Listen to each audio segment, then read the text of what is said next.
Imagine a quiet suburban street in the heart of small-town America, where the American dream seems alive and well, until one fateful night when it all unravels.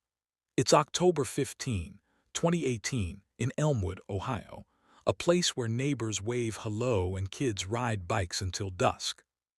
But on this evening, as the autumn leaves crunch underfoot, a man named David Harlan steps out of his modest two-story home, glances back at the glowing windows where his wife and daughter are inside, and vanishes into the shadows. He doesn't take his car, his wallet, or even his phone. Just gone. But here's what makes this disappearance so chilling. David had been warning everyone that this exact moment was coming. He claimed he had seen it in visions, glimpses of his own future fading away like smoke. And now, years later, with no body, no clues, and a trail of bizarre evidence, the question lingers. Did David Harlan watch his own erasure from existence, or was something far more sinister at play? Let's go back to the beginning to understand the man behind the mystery. David Harlan was born in 1982 in Cleveland, Ohio, the only child of working-class parents. His father was a factory worker at a steel mill, his mother a schoolteacher. From a young age, David showed an uncanny knack for intuition. Friends recall how he'd predict little things, like a pop quiz at school or a rainstorm on a clear day. It was like he had a sixth sense, one childhood buddy later told investigators. But David dismissed it as luck, focusing instead on building a stable life. He excelled in high school, earned a scholarship to Ohio State University, and graduated with a degree in engineering. By his mid-20s, he landed a solid job at a local manufacturing firm in Elmwood, designing parts for automotive suppliers. It was steady work, the kind that paid the bills and allowed for weekend barbecues. In 2008, David met Sarah at a company picnic. She was a graphic designer, vibrant and artistic, with a laugh that could light up a room. They married 2 years later in a simple ceremony at a lakeside park, surrounded by family and friends. Their daughter, Emily, arrived in 2012, a bundle of energy with her mother's curly hair and her father's thoughtful eyes. By all accounts, the Harlans were the picture of happiness. They attended church on Sundays, volunteered at Emily's school, and hosted game nights with neighbors. David was known as the reliable guy, always there to help fix a leaky faucet or coach Little League. But beneath that facade, something was stirring. It started subtly in the summer of 2017. David began experiencing vivid dreams, nightmares, really, that felt too real to ignore. He'd wake up sweating, heart pounding, describing scenes from the future. At first they were mundane, seeing Emily graduate high school or himself retiring to a cabin by the lake. Sarah chalked it up to stress from work. The firm was going through layoffs and David was pulling extra hours. But then the visions shifted. One night he bolted upright in bed, gasping. "I saw us at a family vacation in Florida," he told Sarah, his voice trembling. But halfway through, everything just faded, like the scene dissolved into nothing. Sarah suggested he see a doctor, maybe it was anxiety or migraines. David agreed, visiting a neurologist who ran tests, MRI, EEG, the works. Everything came back normal. No tumors, no epilepsy, just a clean bill of health. Undeterred, David started journaling his visions. He bought a leather-bound notebook, filling pages with dates, details, and sketches. July 12, 2017, saw myself at Emily's wedding. She's beautiful in white, but as she walks down the aisle, the church blurs and I'm not there anymore. Entries like this piled up. He confided in a close friend, Mark, over beers one evening. "It's like my future is being erased," David said, his eyes distant. Mark laughed it off at first, but David's intensity was unsettling. Soon, the visions grew darker.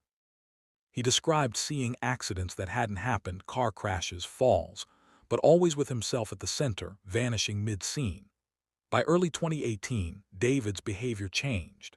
He became withdrawn, spending hours in his home office staring at the walls. Sarah noticed him researching online, precognition, clairvoyance, even quantum physics theories about alternate timelines. He joined forums for people claiming psychic abilities, sharing anonymized stories of his experiences. One post read, "What if your future isn't set? What if it's disappearing because something's coming to end it?" Responses varied, some sympathetic, others dismissive. but one user going by Shadowseer messaged him privately. "I've seen it too. The void where tomorrow should be. Be careful, it's not just a gift." David never mentioned this exchange to anyone, but it seemed to rattle him further. As spring turned to summer, the visions intensified. David started having them while awake, flashes during meetings or drives. Once, while picking Emily up from school, he froze at the wheel, seeing a vision of her future without him. Her high school graduation, Sarah alone in the audience, an empty seat beside her. He pulled over, shaken, and called Sarah in tears. "I think I'm losing my mind," he admitted. They sought therapy together, a counselor specializing in anxiety disorders. Sessions helped a bit. David learned breathing techniques, mindfulness. But the visions persisted, each one chipping away at his sanity. Then came the turning point in September 2018. David woke Sarah in the middle of the night, his face pale as a ghost. "I saw the end," he whispered. "October 15. I step out the door and everything goes black. My future, it's gone after that." Sarah begged him to get more help, maybe inpatient care. But David refused, insisting it was real. He started preparing, updating his will, transferring savings to Sarah's name, even recording video messages for Emily. "If something happens," he told her, "know that Daddy loves you more than anything." Friends noticed his odd behavior, distant stares, cryptic comments like "time's running out." On October 14, the day before, David seemed almost serene. He took the family out for ice cream, laughed at Emily's jokes, held Sarah's hand tightly. That night he tucked Emily in, reading her favorite story one last time. As Sarah drifted to sleep, he kissed her forehead. "Whatever happens, remember I tried to warn you." She thought it was just the anxiety talking. The next evening, October 15, around 8 p.m., David told Sarah he was going for a walk to clear his head. She watched from the window as he stepped onto the porch, paused, and looked back with a sad smile. Then he walked into the gathering dusk. When he didn't return by 10, Sarah called his phone straight to voicemail. By midnight, she alerted the police. What followed was a search that uncovered layers of strangeness. Neighbors reported seeing David that night walking purposefully toward the edge of town, but no one saw him after that. His journal was found open on his desk, the last entry dated October 15. "Tonight it happens. The future disappears. If you're reading this, I'm already gone." But gone where? And why? Investigators combed the area, woods, rivers, abandoned lots, but found nothing. No signs of struggle, no blood, no footprints leading anywhere unusual. David's car was in the garage, keys on the hook. His wallet and phone were left behind, the phone's last activity a text to Sarah at 7:45 p.m. "Love you always." But digging deeper, police discovered his online activity. Searches for disappearing without a trace, parallel dimensions, and oddly local missing persons cases from decades ago. One clue stood out, a crumpled note in his pocket when they searched the house. No, wait, it was in his journal's back pages. It read, "The Watcher knows, don't follow." Who was the Watcher? Shadowseer from the forum. Police tracked the username, but it led to a dead end. An anonymous account deleted days before. As the days turned to weeks, theories swirled. Suicide. But no body, no history of depression, foul play. No enemies, no motives, or something paranormal as David had claimed. Sarah clung to hope, but doubt crept in. Had he orchestrated this to fulfill his own prophecy? The case went cold, but whispers in Elmwood persisted. Sightings of a man resembling David in distant towns, always fleeting. And Sarah? She reported strange dreams herself, visions of David calling out, trapped in a void. But that's just the start. What really happened to David Harlan? Stay with me as we delve deeper into the investigation's twists. The search for David Harlan began in earnest the morning after his disappearance. Elmwood Police Chief Michael Reyes, a no-nonsense veteran with 25 years on the force, took personal charge. By dawn on October 16, K-9 units swept the wooded trails behind the Harlan home. Volunteers formed grid lines across fields, and drones hummed overhead. Sarah sat on her living room couch, clutching Emily close, answering the same questions over and over. Where might he go? Did he seem suicidal? Any recent arguments? She told them everything, the visions, the journal, the final walk. Detectives exchanged glances. This wasn't a typical missing person case. They seized David's laptop and phone first. The browser history painted a disturbing picture. In the weeks leading up to October 15, he had obsessively searched terms like voluntary disappearance staging, bodies of water near Elmwood, how long before hypothermia sets in, and famous unsolved vanishings. One bookmark stood out, an old article about the 1972 disappearance of a local teenager named Laura Kincaid, who had vanished from the same neighborhood after claiming she could see the end coming. David had printed the article and underlined passages about her final diary entry. "I have to leave before the darkness takes me." Forensic techs dusted the house for anything unusual. They found no signs of forced entry, no struggle, no suicide note beyond the journal. But in the garage, tucked behind boxes of Christmas decorations, they discovered a small locked metal case. Sarah swore she had never seen it before. When they pried it open, inside lay a single USB drive and a folded map of the county with 3 locations circled in red: an abandoned rail spur on the edge of town, a secluded bend in the Little Miami River, and a dense patch of state forest 10 miles north. The USB drive contained dozens of short video files, all recorded by David in the dead of night. His face filled the screen, lit only by the glow of his monitor, eyes wide and bloodshot. In one dated September 28, he spoke directly to the camera. "If you're watching this, it means I was right. The visions aren't dreams. They're warnings. Something or someone is erasing me from the timeline. I don't know why me, but I feel it pulling closer every day." In another from October 10, his voice cracked as he addressed Emily. "Sweetheart, if Daddy isn't there for your birthdays anymore, it's not because I wanted to leave. It's because I had no choice. Promise you'll be brave for Mommy." Sarah wept uncontrollably when shown the videos. She had no idea he had been recording them. Detectives followed the map immediately. The rail spur turned up nothing but rusted tracks and overgrown weeds. The river bend yielded an old shoe print in the mud, size 11, matching David's work boots, but it led nowhere, stopping abruptly at the water's edge. The forest site was the most chilling. Deep in the woods, they found a small clearing where the ground had been disturbed. Leaves were swept aside in a perfect circle about 6 feet across. At the center lay a single item, David's wedding ring, placed deliberately on a flat stone. No footprints leading in or out, no drag marks, nothing. Soil samples showed minor disturbance, but no blood, no fibers, no DNA except David's own on the ring. Chief Rays called in the county sheriff and state investigators. They interviewed everyone David had contacted in his final months. His coworker Mark admitted David had asked strange hypothetical questions. If someone wanted to disappear forever, how would they do it? Mark thought it was just stress talk. The family therapist confirmed the visions but insisted David showed no suicidal ideation, only fear. Neighbors reported nothing unusual, except one elderly woman across the street who claimed her security camera caught something odd at 8:17 p.m. on October 15. The grainy footage showed David walking down the sidewalk, pausing under a street lamp and looking straight up at the sky for several seconds. Then he continued on until the edge of the frame. After that, nothing. No figure emerging on the next block's cameras. As winter settled in, the official search scaled back. No body, no financial activity, no sightings that panned out. The case shifted from rescue to recovery, then quietly to cold. But Sarah refused to let it die. She created a Facebook page called Bring David Home, posting the journal excerpts redacted for Emily's sake and pleading for tips. Thousands joined. Messages poured in: prayers, theories, alleged sightings in California, Florida, even Canada.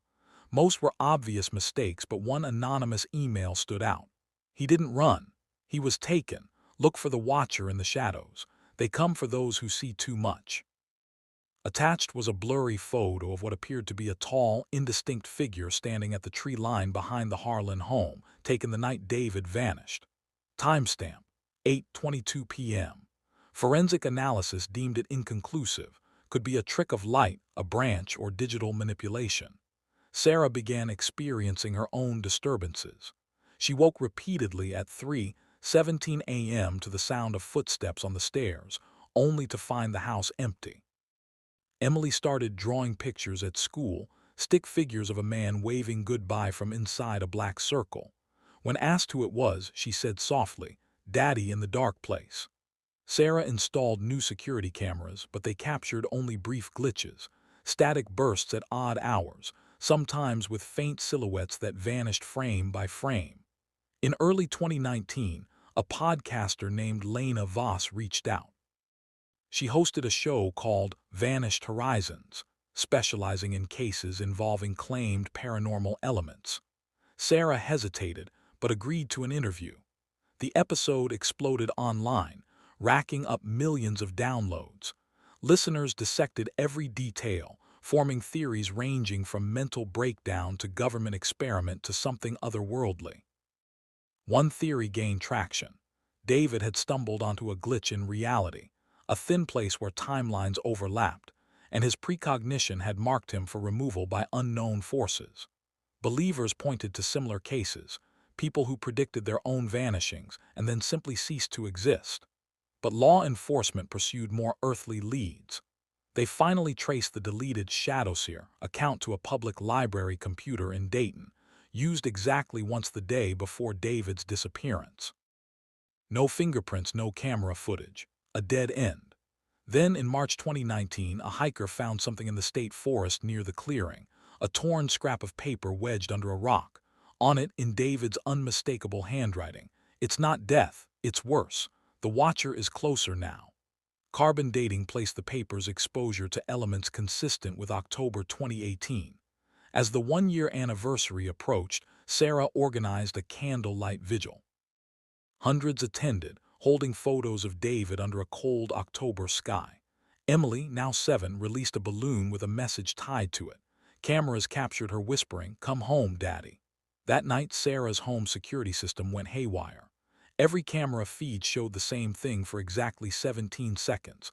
A tall shadow standing motionless in the backyard, featureless, before cutting to black. The dread was building. Evidence mounted that David Harlan hadn't simply walked away. Something had been watching him, waiting for the exact moment his visions predicted. But what or who was the Watcher? And why did it choose him? The deeper investigators dug, the more contradictions emerged. Some clues suggested suicide, others abduction, and a growing number pointed to something that defied explanation entirely. Whatever took David Harlan was patient, precise, and still out there. By 2020, the David Harlan case had faded from local headlines, buried under the weight of a global pandemic that kept everyone locked indoors and distracted. But for Sarah and a dedicated online community, the mystery only deepened.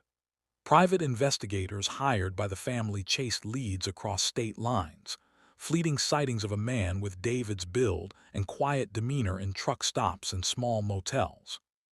Each time, hope flared, only to die when photos or closer looks revealed strangers. Credit checks, phone pings, even facial recognition sweeps through public cameras turned up nothing. It was as if David had stepped off the face of the earth without leaving a single digital footprint after that final night. Then, in the fall of 2021, something broke the silence. A true crime YouTuber with a modest following posted a video claiming to have found an audio file buried in the dark corners of a now-defunct file-sharing site. The file was labeled simply DH-101,518 Final WAV. When played, it contained 37 minutes of low, almost inaudible static until the 29-minute mark. There, faint beneath the hiss, a voice that audio experts later confirmed matched David spoke 4 chilling words. "It's here. The Watcher." Then a sharp intake of breath, a rustle like fabric against a microphone, and silence. Metadata showed the file was uploaded on October 16, 2018, the morning after the disappearance, from an IP address traced to a coffee shop Wi-Fi in Columbus, 40 miles away. Security footage from that shop showed no one matching David's description, and the account used to upload it was created with a burner email that vanished hours later. The audio reignited interest. National podcasts picked it up, and soon Sarah was fielding calls from producers again. She agreed to one condition: any coverage had to focus on facts, not sensationalism. But the internet rarely listens. Forums exploded with new theories. Some claimed the static contained hidden messages, backward masking, spectral frequencies, coordinates embedded in the noise. Others insisted it was proof of a dimensional shift, that David had recorded his own crossing into whatever void he'd foreseen. Skeptics argued it was an elaborate hoax, maybe even staged by David himself to cement his exit. Law enforcement reopened the file, albeit quietly. Detectives interviewed Sarah, who admitted she had started keeping her own journal of strange occurrences. Lights flickering at specific times. Clock stopping at 8:15 p.m., the exact minute David left the house. Whispers in empty rooms that sounded almost like his voice calling her name from very far away. She installed EMF detectors and motion sensors, hoping for rational explanations. Instead, the devices registered spikes at random hours, always in the same upstairs hallway and always accompanied by a sudden drop in temperature. Emily, now 9, had grown quieter. She refused to sleep in her old bedroom, insisting the shadow man stood in the corner some nights, watching her the way he watched Daddy. Child psychologists called it trauma response, grief manifesting as imagination. But one drawing Emily made in therapy chilled everyone who saw it. A tall black figure with no face, arms outstretched, standing behind a stick figure David who was waving goodbye. In the corner of the page, Emily had written in careful block letters, "He took him because Daddy saw tomorrow." In 2022, a retired FBI profiler named Corinne Holt took interest after hearing the audio on a late-night radio show. She contacted Chief Reyes directly, offering to review the case pro bono. Holt specialized in disappearances with psychological edges, cult involvement, staged vanishings, Foley adieu scenarios. After weeks poring over evidence, she delivered a sobering report. David showed none of the classic markers for voluntary disappearance. No hidden accounts, no second identity, no history of deception. But he did display escalating signs of a fixed delusion, one so powerful it could drive someone to act out their own prophecy. Holt suggested David might have walked into the woods that night intending to fulfill the vision, perhaps succumbing to exposure or an accident in a place searchers missed. The ring in the clearing, the map, the videos, all breadcrumbs he left to make his exit feel predestined. Yet Holt couldn't explain the anomalies, the missing footprints, the security glitches, the audio file uploaded from a location David couldn't possibly have reached on foot in that time frame. She ended her report with a rare admission. "This case defies every profile I've built in 30 years. Something here feels curated." That same year, an anonymous package arrived at the Elmwood police station. Inside was a small digital voice recorder, no prints, postmarked from Cincinnati. When played, it contained a single new recording, time-stamped exactly 4 years after David's disappearance. October 15, 2022, 8:17 p.m. David's voice, unmistakable but hollow, as if spoken inside a vast empty space. "Sarah, if you can hear this, tell Emily I'm sorry. The watcher doesn't let go. It waits until you see too much, then it pulls the thread. My future wasn't dying, it was being unwoven, and now, I understand, there's no coming back." A long pause, then almost inaudible. "Don't look for me. It might see you next." The recording cut off with the same rustling sound from the earlier audio. Experts analyzed it exhaustively. Voice match, 98% probability. No signs of AI generation, at least not with 2022 technology. Background noise suggested an anechoic environment, like a soundproof chamber or something larger, emptier. The recorder itself was a common model sold at thousands of stores, battery freshly installed. Sarah broke down when she heard it. For the first time, she told investigators she believed David was dead, not in the usual sense, but gone in a way no one could retrieve. She stopped the public searches, closed the Facebook page, and focused on raising Emily. But privately, she couldn't shake the fear. If David had truly seen his future disappearing and something had come to claim him because of it, what if the ability was hereditary? Emily had started describing dreams that sounded eerily similar, flashes of moments years ahead, then sudden blankness. As 2023 gave way to 2024 and now into late 2025, the Harlan home grew quieter. Neighbors say lights burn late in the upstairs window where David's office remains untouched.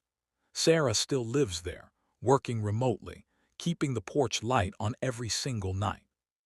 Emily, now 13, excels in school but avoids talking about her father to anyone outside therapy. The case remains officially unsolved. No charges, no closure, no body. Investigators admit privately they have no working theory that fits every piece. Suicide doesn't explain the recordings. Hoax doesn't explain the physical evidence. Abduction doesn't explain the absence of motive or trace. And in quiet moments, those who knew David best still wonder, what if he really did see his future fading? What if something out there enforces a rule we don't understand, that certain knowledge comes with a price? Because if that's true, then David Harlan didn't just disappear, he was erased. And the most haunting question of all lingers in the dark corners of Elmwood, in Sarah's sleepless nights, in Emily's careful silence. If the watcher is real, who will it notice next? As the years stretched on into late 2025, the Harlan house stood like a monument to unresolved grief. Sarah had aged in ways that went beyond the calendar.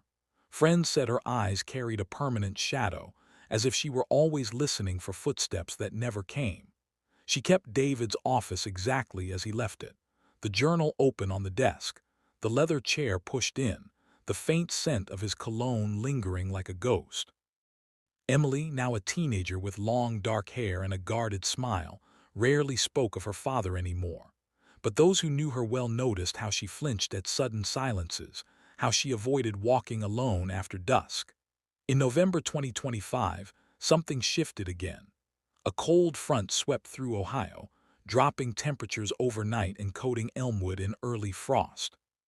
On the 7th anniversary of David's disappearance, October 15, 2025, Sarah woke to find every clock in the house frozen at 8:17 p.m.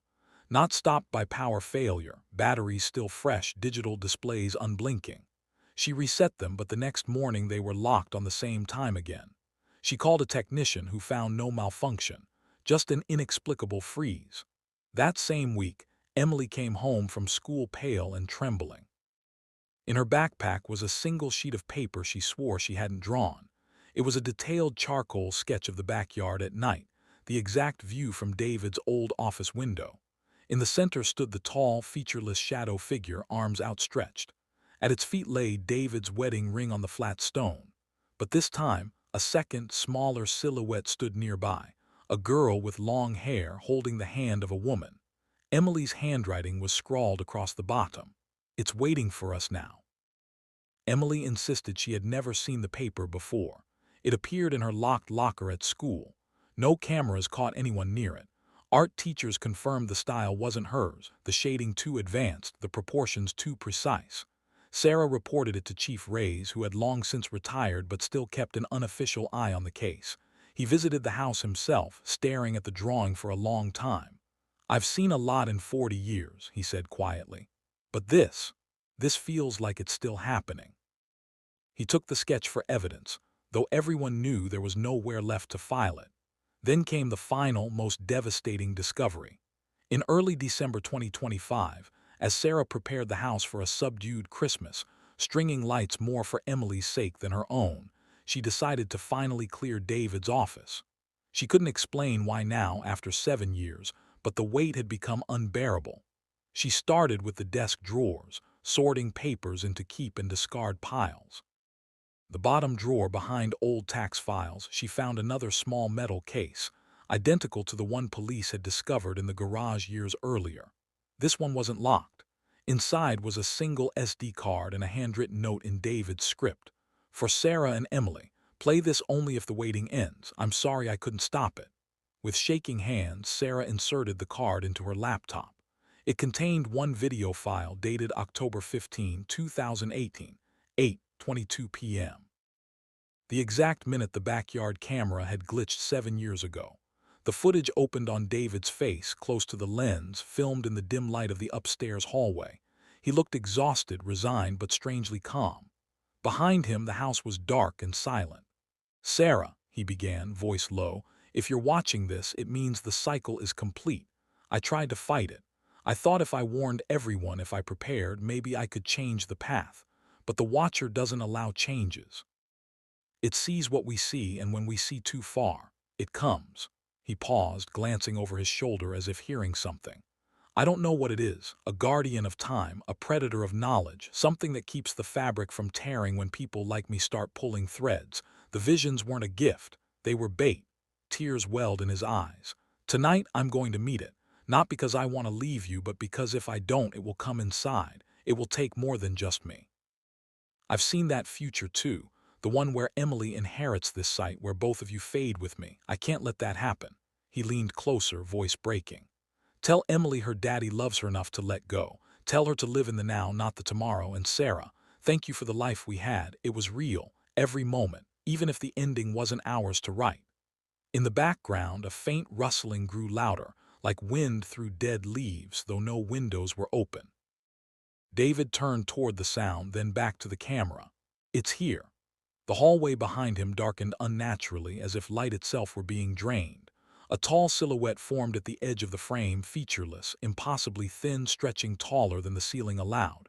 David didn't flinch. He simply reached forward and stopped the recording. The screen went black. Sarah watched it 3 times before collapsing. When police arrived, they confirmed the file's authenticity, metadata intact, no signs of later editing. The camera used was David's old GoPro, missing from the house since 2018. How it ended up in the second case, hidden for 7 years, no one could explain. In the weeks since Sarah and Emily have left Elmwood, they moved quietly, telling no one the new address. The house stands empty now, porch lights still burning every night by timer. Neighbors report occasional glitches on their own security feeds, brief shadows in the backyard, clocks pausing at 8:17. David Harlan's case remains open, unsolved, unexplainable. No theory fully accounts for the evidence, the predictions, the recordings, the physical traces, the ongoing disturbances. Some say he suffered a psychotic break and vanished into a life no one has found. Others believe he staged the perfect disappearance. But those closest to the truth, Sarah, Emily, the investigators who lived with the files, know better. David didn't run from his life. He sacrificed himself to protect it. And in the end, the most terrifying possibility isn't that he was taken by something unknowable, it's that he was right. That out there in the spaces between moments, something watches those who glimpse beyond the veil, waiting, patient, ready for the next one who sees too much. So the next time you wake from a dream of tomorrow that suddenly goes blank, the next time you feel watched in an empty room, ask yourself this: what if your future is disappearing too?